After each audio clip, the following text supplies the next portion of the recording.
It is Joe. This is video 3 about the exegesis of the parable of the wheat and tares, and looking at the end times of heaven and hell. I want to describe heaven to you in a better way that we can find through this scripture, and a little bit about hell. This is mostly more about heaven than hell, but you cannot teach about one without teaching about the other in this parable. So you will hear about hell, you will hear about the end times, but no, this is more about heaven and understanding it just slightly better. Now, if you need more knowledge about what we're talking about, because I'm going to continue on from my point, go back to video 1 and video 2. I wanted to make it a two-part series, but wasn't able to. So this is part 3.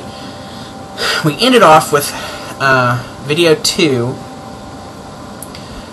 Looking at verses 30 and verses 40. 36 through 40 is the explanation of the parable in 24 through 30 in Matthew 13, the parable of the wheat and tares. Now here in 30 it said that Christ told his angels, the reapers and the servants, that he was going to let the wheat, the good seed, the Christians, grow along with the bad seed, the lost and those who chose to be wicked and do the devil's bidding on will. That he would let them grow together until it came to harvest time. We find out that in verse 39, the harvest time is the end times, the end of the world. The reapers are the angels, and the one who sowed the bad seed was the devil. Now, another reason why God put all three in just verse 39 alone, because 39 is a kicker of information. It has huge portions of it. First, we find out that the enemy that sowed the tare is the devil, and it was not the man that owned the field, which we end up finding out was, in verse 37, was Jesus Christ. That the harvest was the end times, and that the reapers, the one who's going to harvest everything, those who are going to be transporting both to heaven and both to hell, are the angels. Now that's a lot of information. You're thinking, well, it's just 3 things. Yes, but those 3 things explain a lot. I mean a lot. First of all, people are going to say on Judgment Day, they're going to question God. They're going to challenge Him. You're sending me to hell. Well, then I want to know this. And why did you do that? And why did you allow evil? And why did you put evil here? And why did you let this bad thing happen to me? If you're a good God, then why did you do bad things to me? He's going to say, look, verse 39 in Matthew 13. The devil was the sower of bad things, not me. So you can't hold me accountable for what the devil did. Our harvest, the end of the world, tells us when all this is going to happen. When all of Judgment Day, when everyone is held accountable, everyone on earth is held accountable for everything they did and did not do, will be on the end of the world. It also points to prove to other theology in the Bible that the book of Revelation is about the end times. And that those who will be doing the Lord's work of taking the people and bringing them to heaven and bringing them to hell will be His servants, the angels. So that tells you how it's going to happen. I mean, in some cartoons, in some videos, movies, people saying it's like the Lord sits in a chair and He goes, "Oh, you're guilty," and He pulls a lever and the ground opens up underneath you, or the cloud underneath them disappears, and they fall into hell. That's not going to how it's going to happen. Angels will be taking them to hell. Will angels actually go into hell? I do not know, but we do know there is gates to hell. When Christ looked at Peter and said, "The gates of hell shall not prosper," so they may possibly just be bringing them to the gates of hell themselves, and then they have to enter themselves, or the demons pull them in. Which one happens, we don't know, but we do know that the angels do take them to the location of hell, telling us that hell is a place.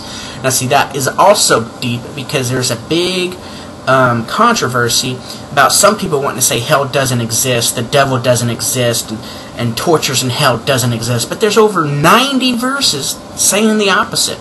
And for some people, 90 verses is not enough to convince them that hell actually exists. And that's the place. And this is one of them here that tells you. And this parable alone, these verses here, tells you that hell is a location. So see, that's a lot of information in just one verse. Alright, now we go look at verse 40. Therefore the tares will be gathered and burned in the fire, which is hell, of course. We just discussed that, and in the second video. And it shall be like that at the end of the40.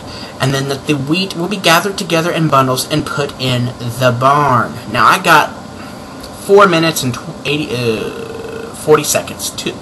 4 minutes and 40 seconds to explain this to you. This is what I want you to get. The barn. What was the barn? It said that the barn was heaven. And I want you to understand this. What is significant about God calling the heaven a barn? What is the significance of that? And here it is.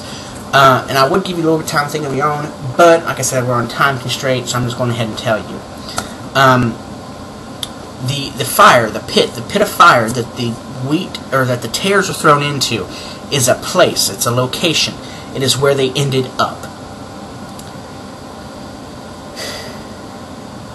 Then you have the barn, which is the place where the wheat went. Now, like in video 1, I was telling you that I just got done eating my wheat bagel, and which made me think about this parable.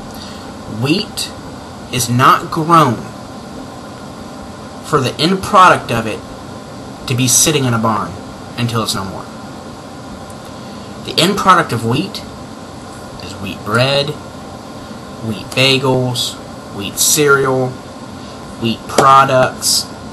We are supposed to use it. It's supposed to be turned into something. It's supposed to be used to be making other things.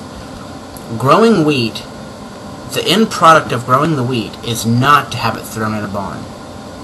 So then we have to look at the barn. What is a barn? What is the purpose of a barn?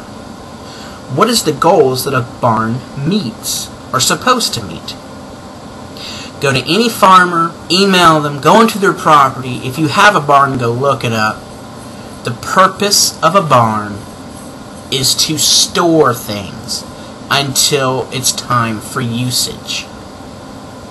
So let's take that back for a minute. And now let's replay it back into Scripture. Heaven is called a barn. A barn is only supposed to hold things until it's time to be used. So if heaven is a barn, when you put them together in this exegesis, we see that heaven is nothing more than a holding place until it is time to be used. And what is to be used? The wheat, which we know the wheat was the good seed, and which we found out through verses 36 through 40 that the good seed is Christians.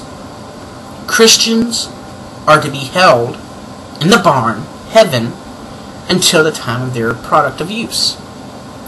Now, that does a lot with end-time theology, because those who die now go to heaven and hell. But in hell, hell is divided into two sections. You have hell, a beach shore, if you will, or a lake shore, and then you have the second part, the lake of fire. They do not go into the lake of fire until after Judgment Day. So currently, right now, hell itself is a holding cell until Judgment Day. It's kind of like, and if you will, an analogy of the court system. You get arrested, you get put in jail. The holding cell is another word for jail. Then you have your court date. And we could say the court date is the same thing as Judgment Day. And then you have final sentencing. Now, you have the lake of fire for those who are not saved. So I hope you understand that. So what if heaven is just a barn or a holding place? Is the final destination for Christians? Is the question that comes up after we understand that heaven is only a holding place at the moment. Well, I have only 20 seconds left. So I'm going to make a video, a personal video, about heaven and hell and the holding places. It's not going to be part of this exegesis video, but please visit that, because I will go into greater detail there about that question we just asked about what is it then left for saved if heaven is only a holding place. Thanks. and God bless.